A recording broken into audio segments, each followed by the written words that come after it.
आंसू क्यों निकल रहे हैं?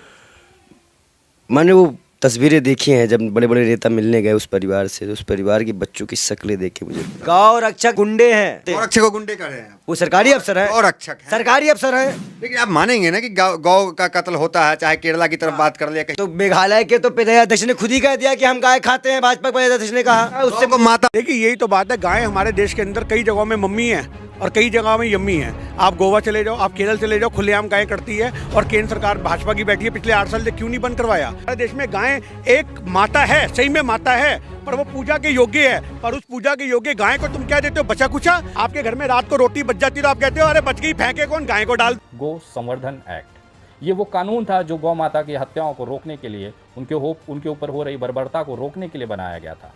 लेकिन उन्हें क्या पता था कि ये जो कानून जनता और देश के हित में, सनातन के हित में बनाया जा रहा है, इसी का फ़ायदा उठाकर कुछ आरोपी अपने घर को महल में बना देंगे। दोस्तों, मनु मानेसर को तो आप जानते ही होंगे और उन्होंने क्या किया है ये भी आप अभी तक जान गए होंगे। तो जुनैद और नासिर को गो तस्करी के नाम पे हत्या कर दी गई। हालांकि नासिर और जुनैद के पास उस वक्त कोई भी गाय नहीं मिली थी, फिर भी उन्हें मार दिया गया। तो नासिर और जुनैद की मौत पर पंडित विजय शर्मा ने फूट फूट कर रो पड़ा। जरा आप भी देखिए वो वीडियो क्लिप। कैसे देख रहे हैं तमाम मामले को? बहन जी देखिए, ये सब घटनाएं समाज में होनी नहीं चाहिए। दिल दुखता है, कोई भी हो, हिंदू हो, मुसलमान हो, सिख हो। आंसू क्यों निकल रहे हैं? मैंने वो तस्वीरें देखी हैं जब बड़े बड़े नेता मिलने गए उस परिवार से, उस परिवार के बच्चों की शक्लें देख के मुझे रोना आ गया।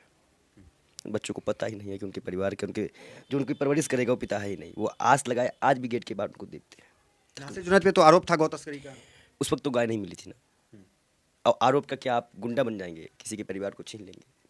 ये भी तो जायज़ नहीं है ना। समझिए समाज किस ओर जा रहा है, ये भी आप लोगों को समझना होगा। मनु मानेसर का क्लीन चिट जाने से क्या मनु मानेसर नहीं थे? तो उनके समर्थन में प्रोग्राम चल रहा है। इतने हथियार, समर्थन में महापंचायतें हो रही हैं। हथियार उसको क्यों, क्या करना चाह रहा है वो? सरकार किस लिए गौ रक्षा का योगी सरकार बजा लाना बंद कर दे। योगी गौ रक्षा का नाम पे इन गुंडों को हाथ में सौंप दे, एक बिल बना दे कि मुसलमान गाय नहीं पालेगा। तो दोस्तों, पंडित विजय शर्मा ने बिल्कुल सही कहा। अगर आप लोगों को इतना ही प्रॉब्लम है तो एक बिल बना दीजिए कि मुसलमान गाय नहीं पाल सके, क्योंकि एक मुसलमान गाय को अगर बेचने जाते हैं या खरीद कर लेके आते हैं तो भी ये लोग गौ तस्कर का नाम देकर हत्या कर देगी।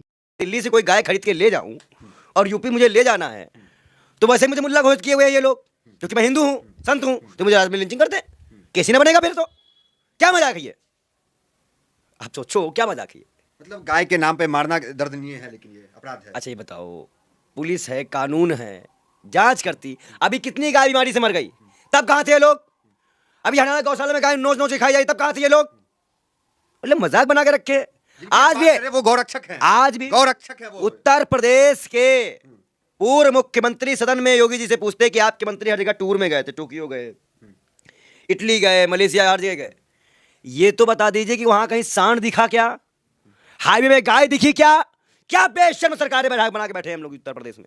ये मनु मानेसर के समर्थन में, उसमें ढोंगियों के समर्थन में हम नहीं जानते। हम भगवत गीता पढ़े हैं, हम कर्मयोगी हैं, हमें सनातन पता है, सनातन धर्म। मनु मानेसर को तो क्लीन चिट मिल गया ना। क्लीन चिट, अरे वही तो मैं कह रहा हूं कि वोट बैंक की राजनीति में कब तक पिसेगा मुसलमान? कब तक कोर वोटर के चक्कर में पिसेगा मुसलमान? मुसलमानों को सोचना पड़ेगा इस चीज को। देखिए यही तो बात है, गाय हमारे देश के अंदर कई जगहों में मम्मी है और कई जगहों में यम्मी है। आप गोवा चले जाओ, आप केरल चले जाओ, खुलेआम गाय करती है और केंद्र सरकार भाजपा की बैठी है। पिछले 8 साल से क्यों नहीं बंद करवाया? हमारे देश में गाय एक माता है, सही में माता है, पर वो पूजा के योग्य है। पर उस पूजा के योग्य गाय को तुम क्या देते हो? बचा कुचा। आपके घर में रात को रोटी बच जाती है तो आप कहते हो अरे बच गई, फेंके कौन, गाय को डाल दो। सिर्फ आपको 100 में से 5 घर ऐसे मिलेंगे जो गाय की नाम की पहली रोटी निकालते तवे के ऊपर। बाकी सब लोग बचा कुचा, सब्जी काटी, वो छिल्लड़ फिल्लड़ कहाँ जाएंगे, मटर के छिलके कहाँ जाएंगे? गाय को डाल दो। अरे तुम माता कहते हो तो उसको इज्जत दो ना। तुम उसको शुद्ध पकवान पकाओ, तुम उसको गुड़ खिलाओ, तुम उसको एक जो स्वास्थ्यकारी चीज होती है वो खिलाओ, पर नहीं तुम गाय को रात की 4 दिन की। अभी भी आपको गांव की कितनी रेडियां नजर आएंगी कि लोग ऊपर से सूखी रोटियां 4 दिन की, 5 दिन की बची कुची, ले भैया गाय को डाल दे। अरे अपनी माँ को सूखी रोटी देते हो क्या? अभी ये बात बताओ, ये क्या है? ये इंसाफ की बात है? अगर तुम उसको माँ कहते हो तो उसको सही मायने में चिपकी रोटी दो। ये कि हमारे देश में गौ रक्षा के नाम पे आज कत्लेआम हो रहा है। आज गौ की रक्षा कहीं नहीं हो रही। अगर आप सुरक्षा की बात करें तो आपको सड़कों पे गाय भैंसे गंद खाती नजर आ जाएंगी, कूड़ा खाती नजर आ जाएंगी। अभी आपने देखा जो बीमारी आई थी गाँव से जुड़ी हुई, उसमें कितनी गाय माता जो है हमारी मर गई, शहीद होगी एक तरह से हम कहें, पर उसके लिए कौन सा गौ रक्षक निकल के आया? बट आज हमारे देश में मुसलमानों को टारगेट करने के लिए गौ की हत्या करवाने वाले जो ये खुद ही बने बैठे हैं संरक्षक, इनके जो दल बना के बैठे हैं अपने हिंदू संगठन, ये सोचते हैं कि भैया हम लोग ही हिंदू जो है वही इनकी संरक्षण कर सकते हैं गाँव की। जबकि ऐसा नहीं है। यूपी के अंदर आप जाकर के देखो कितना कत्ल हो रहा है गाँव का। और आपको ये भी पता होना चाहिए कि एशिया का सबसे बड़ा जहाँ पे कत्ल खाना है, जहाँ गाय का कत्ल होता है, वो भी चलाने वाले संगी लोग हैं।